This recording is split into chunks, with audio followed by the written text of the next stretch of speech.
اهلا بكم اعزائي المشاهدين في قناه مارجو مامز كورنر مع تيتا ميري والاكل الصحي. النهارده بدأنا يوم جديد في الدايت، والنهارده صيام. زي ما عارفين ومتعودين بنصوم الاربع والجمعه، وبناكل احلى اكل صيامي واقتصادي وجميل جدا. اول حاجه عندنا البقسماط الجميل ده، احنا عاملينه في البيت. يلا بينا نشوف عاملينه ازاي.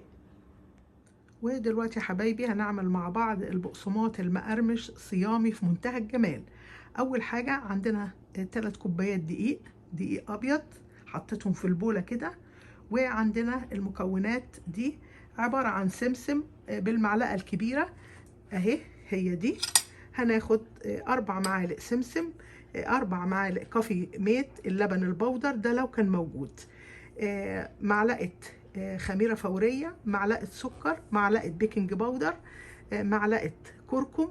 ده المحلب اخدنا منه نص معلقه، لان ما تكتريش منه ان هو بيمرر الاكل لو كترتيه.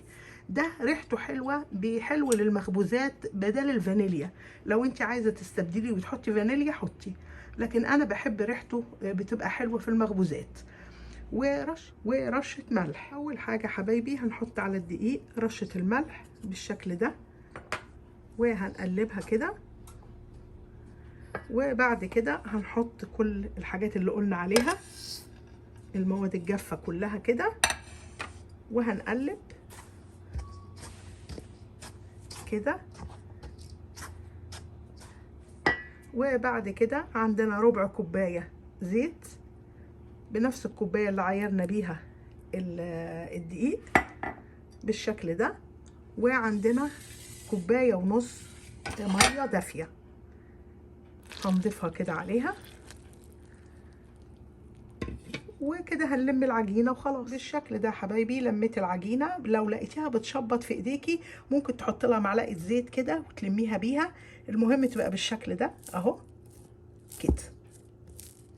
ودلوقتي بقى هنغطيها وهنسيبها تخمر، وبعدين هنكمل مع بعض. ودلوقتي يا حبايبي خمر البقسماط، ودلوقتي بقى هنجيب السميد الناعم فردته كده على الكاونتر، وهحط العجينه وهفردها. وفضيت العجينه كلها بالشكل ده اهو على السميد الناعم، وهفرده كده اهو.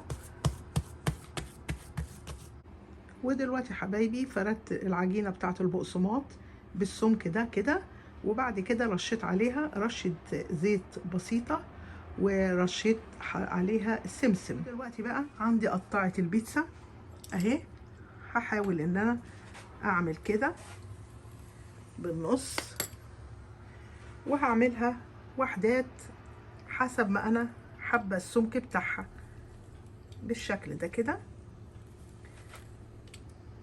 اهو. هعمل طبعا الكميه بتاعتي كلها بالشكل ده.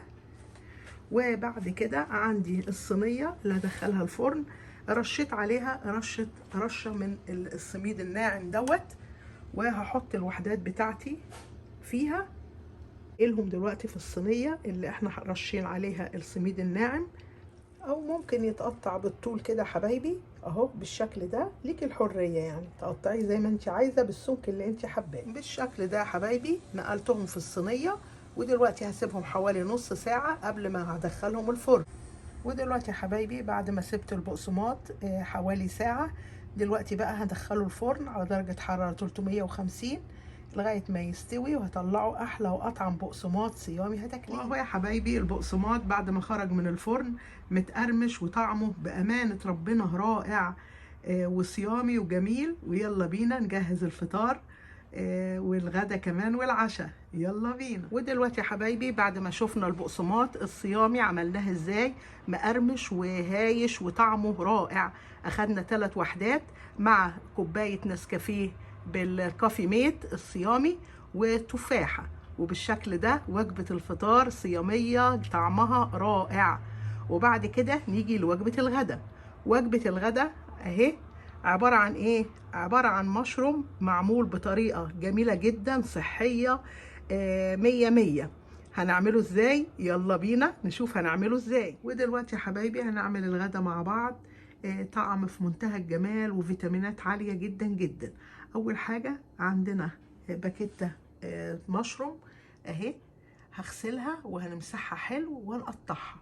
وعندي 3 بصلات وطماطمايه و3 قرون فلفل ملون و3 4 معالق زيت اهو، علشان هنحمر فيهم البصلة، مش هنحمرها، هنخليها صفرة كده بالشكل ده يا حبايبي اهو. البصل على الزيت على النار، ودلوقتي هنحط بس رشة ملح مش اكتر بس، وهنقلب فيها في البصل كده لغاية ما يصفر. ودلوقتي يا حبايبي اثناء البصلة ما هي بتصفر غسلت المشروم وقطعته، والطماطمايه برضو غسلتها وقطعتها، والفلفل الالوان. وبعد كده جبت التوابل عبارة عن بابريكا وماجي وكمون وكزبرة وفلفل اسمر واورجانو بالشكل ده. ودلوقتي بقى بعد ما البصلة تجهز، ودلوقتي يا حبايبي البصلة بقت بالشكل ده، دلوقتي هضيف الطماطم. اول شيء كده يا حبايبي اهي البصلة حطيت عليها الطماطمايه وقلبتها تقليبة كده بالشكل ده. ودلوقتي بقى هحط المشروم والفلفل والبهارات كلها وهقلب كله على بعضه كده بالشكل ده يا حبايبي. الاكلتنا بقت جاهزه اهو، صياميه اقتصاديه كلها فيتامينات، وهنبدا نحط الغدا مع بعض. ودلوقتي يا حبايبي بعد ما شفنا المشروم عملناه ازاي صيامي طعمه خطير، هناخد 3 معالق 4 معالق منه بالشكل ده مع توستتين ناشفين وتفاحه، ووجبه الغدا في منتهى الجمال. الفطار والغدا حلوين جدا جدا للصيام النهارده. بعد كده نيجي لوجبه العشاء.